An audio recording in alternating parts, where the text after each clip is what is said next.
Salut tout le monde et bienvenue dans cette revue de presse. On démarre avec l'OM qui garde la main. Bonne opération mais résultat un peu contrasté après le nul sur la pelouse du LOSC. L'OM a ouvert le score grâce à Amine Gouiri avant de voir Fernandez Pardo égaliser sur une erreur de Geronimo Rulli. L'OM a joué avec le feu et l'OM s'est brûlé comme l'écrit la Provence. Mais aucun regret côté marseillais parce qu'il s'agit simplement du style de Zerbi. Malheureusement pour Rulli, c'est lui qui a gâché la très belle prestation de l'OM avec une boulette. Sa première de la saison et elle ne tombe pas au bon moment. Malgré tout, les Marseillais ont récupéré leur deuxième place. Le LOSC de son côté remonte à la 5e place. C'est l'OL qui a réalisé la très mauvaise opération du week-end en s'inclinant à domicile contre le RC Lens. Une défaite qui pourrait coûter la Ligue des Champions, voire la Ligue Europa aux Lyonnais. L'OL est à 3 points des 3 équipes devant lui. Et pour rappel, samedi, Lyon se déplace sur la pelouse de l'AS Monaco. Il n'y a pas que la course à l'Europe où il y a du suspense, c'est toujours aussi chaud dans le bas du classement. Le FC Nantes s'est mis en difficulté en perdant hier à la Beaujoire contre Angers, qui de son côté respire un peu plus. La victoire du Havre relance la course aussi. Il n'y a que 2 points d'écart entre Reims 13e et Le Havre 16e. Du côté du PSG, une excellente nouvelle devrait tomber rapidement. Les feux sont au vert pour Ousmane Dembélé, sorti sur blessure à Arsenal en Ligue des Champions. L'attaquant français est touché aux ischios mais il devrait reprendre l'entraînement collectif ce lundi et donc être apte mercredi soir en C1. D'ailleurs, en parlant du choc PSG-Arsenal, Mikel Arteta, l'entraîneur des Gunners, aurait bien pu se retrouver sur le banc des Parisiens. Le PSG avait tenté sa chance avec le coach espagnol juste avant de prendre Luis Enrique. Finalement, Arteta voulait rester en Angleterre. Direction l'Espagne où le Real Madrid n'a pas dit son dernier mot dans la course au titre. Cap sur le Classico titre Marca, les Madrilènes l'ont emporté 3-2 hier après-midi contre le Celta Vigo grâce à des buts d'Arda Güler et un doublé de Kylian Mbappé, un duo assez innovant mais plus qu'efficace. Le Turc avait l'occasion de se montrer avec l'absence de Rodrigo, c'est chose faite et de la plus belle des manières. Mbappé lui retrouvait une place de titulaire 3 semaines après son carton rouge, prestation aboutie pour le numéro 9 du Real qui met la pression sur Robert Lewandowski dans la course au sacre de meilleur buteur. Mbappé est revenu à une petite longueur du Polonais, ça promet un bel affrontement lors du Classico. L'équipe parle d'un doublé plein d'espoir pour Kylian Mbappé qui a été efficace et a encore une fois porté son équipe sur le plan offensif. On file chez le rival catalan. À la une de sport, la très bonne nouvelle concernant Robert Lewandowski qui sera bel et bien disponible pour la demi-finale retour de Ligue des Champions sur la pelouse de l'Inter Milan demain soir. Le Polonais a été bien remplacé par Ferran Torres, mais ses capacités physiques auront forcément un impact face à la solide défense italienne. En revanche, il n'y a pas que des bonnes nouvelles pour le Barça.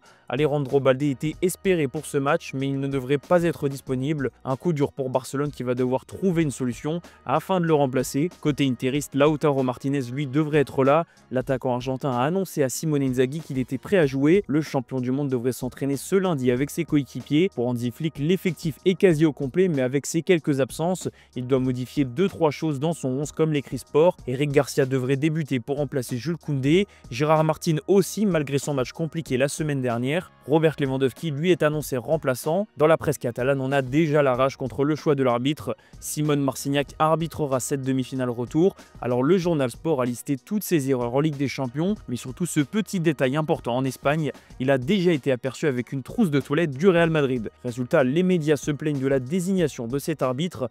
A noter que c'est lui qui était au sifflet du 8e de finale entre l'Atlético et le Real lorsque le tir au but de Julian Alvarez a été refusé. Un petit mot sur le championnat italien, la course à la LDC est toujours aussi disputée avec le nul de la Juventus sur la pelouse de Bologne. La Roma de Claudio Ranieri de son côté l'a emporté et pour le moment est qualifié en C1. Direction l'Angleterre et Londres où Cole Palmer a fait taire les critiques hier après-midi. Chelsea a fait tomber Liverpool, tout juste sacré champion d'Angleterre, et Cole Palmer a inscrit le 3e but des Blues, sa première réalisation en Première Ligue depuis 3 mois. Même s'il a marqué sur penalty, Cole Palmer ne s'est pas privé de répondre aux critiques, notamment aux idiots des réseaux sociaux comme il le dit lui-même. Niveau classement, les Blues sont 5e et pour le moment qualifiés en Ligue des Champions, d'où l'importance de cette victoire. Pas de Ligue des Champions pour Manchester United en revanche, du moins pas par la voie du championnat.